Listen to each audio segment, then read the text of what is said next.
Bonjour Mickaël Verboed. Bonjour. Vous êtes tête de liste pour le Parlement bruxellois, pour le PTB-Go.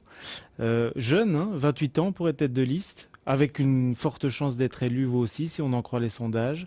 Vous attendiez à être à ce point sous les projecteurs?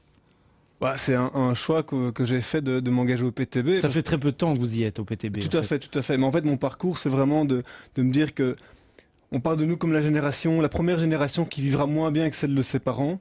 Et moi, je refuse de faire partie de cette génération sacrifiée. Et je pense qu'il faut se battre pour ça. Moi, j'ai envie de renforcer la gauche contre les idées, toute la fanfare libérale qu'on a depuis 30 ans, toutes ces idées, mesures libérales qui sont prises par tous les gouvernements. Et donc voilà, c'est pour ça que je me suis engagé au PTB et que je suis candidat maintenant. Pourquoi le PTB? C'est pas un choix par défaut? Il y a, C'est un peu, il y a un peu de déception par rapport aux autres partis, quoi, dans votre chef. Effectivement, il y a beaucoup d'anciens présidents de la FEF comme moi qui se sont retrouvés dans d'autres partis. Mais moi, je me retrouvais plus dans ces discours de sans nous, ce serait pire, essayer de limiter la casse. Moi, je pense au contraire qu'on a besoin d'une gauche, pas une gauche de renoncement, mais une gauche qui va au combat, qui ose mettre en avant des mesures pour le bien-être de la population. Et c'est ça qui m'a poussé vers le PTB, parce que je crois fondamentalement dans le projet, dans le programme de ce parti. Vous l'avez évoqué, vous venez essentiellement du secteur associatif, ancien président de la Fédération des étudiants francophones. Vous travaillez à la Ligue des familles. Oui. Dans ces matières-là, qu'est-ce qu'on peut améliorer au niveau bruxellois?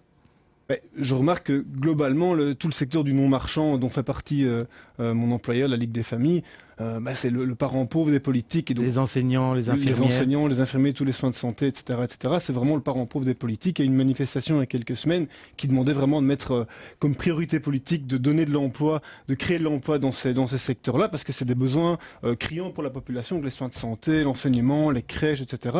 Donc on pense vraiment que c'est là-dedans qu'il faut développer de l'emploi public, de l'emploi stable, pour lutter contre le chômage et deux, répondre aux préoccupations de la population. Et vous ne pensez pas que tous les partis veulent ça et finalement, ça ne se fait pas parce que ça coûte très cher? Le problème que nous, on remarque, c'est que beaucoup de partis en parlent avant les élections, mais ne le mettent pas en pratique. Et on voit que... Et vous en parlez avant les élections aussi, ici, en fait. On met aussi des mesures en avant concrètement pour financer ces emplois-là. Donc, par exemple, on propose une taxe des millionnaires. Donc, c'est une petite taxe de 1% sur les fortunes de plus d'1 million d'euros. Ça rapporterait 8 milliards d'euros à l'État fédéral et ça permettrait de créer 100 000 emplois publics.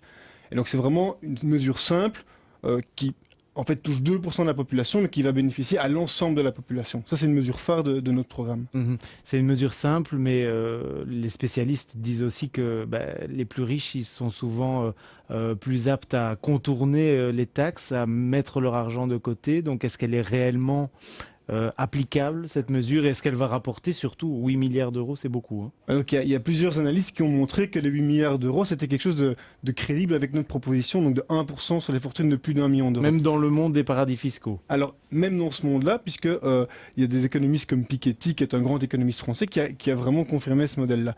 Mais par contre, ce qu'on voit aussi, c'est que dans d'autres pays où il y a un impôt sur la fortune, et en fait c'est la majorité des pays en Europe, on voit que cet impôt sur la fortune rapporte de l'argent. En France, il rapporte énormément d'argent, à tel point qu'en fait, il n'est même pas question de le supprimer tellement il rapporte de l'argent. Donc nous, on pense que c'est vraiment une mesure de justice sociale, de redistribution des richesses, et on pense que c'est une mesure qu'il faut mettre en avant et qu'il faut mettre en application maintenant.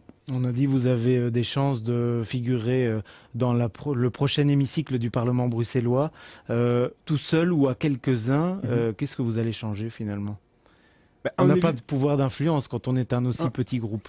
Un élu PTB-Go, c'est pas seulement un élu, c'est aussi le porte-voix, le mégaphone du mouvement social, du mouvement syndical. Et ce qu'on remarque en discutant avec les organisations syndicales, avec les nombreuses associations que je rencontre, c'est que ces gens n'ont plus de relais dans les parlements. Et donc nous, on veut vraiment être le porte-voix, le mégaphone de toutes ces revendications, de toutes ces aspirations du peuple au sein du Parlement. Et on pense aussi que c'est via la pression du mouvement social qu'on va pouvoir faire avancer les choses. Et c'est pas seulement à quelques élus qu'on va pouvoir y arriver. Donc vraiment être dans les parlements, porter les revendications du peuple, du mouvement syndical, du mouvement social, et aussi rendre compte à la population. C'est vraiment ça notre priorité. On a dit vous êtes au parti depuis quelques mois à peine.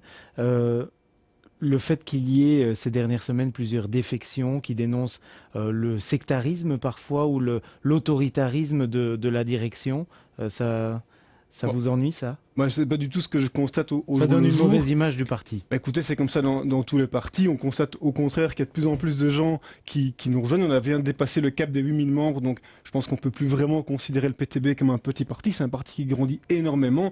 Et moi, je préfère voir le verre à moitié plein. C'est-à-dire qu'il y a énormément de gens qui nous rejoignent, énormément de gens qui sont enthousiastes par rapport au PTB. C'est ce qu'on voit aussi sur les marchés, dans les entreprises, dans les quartiers.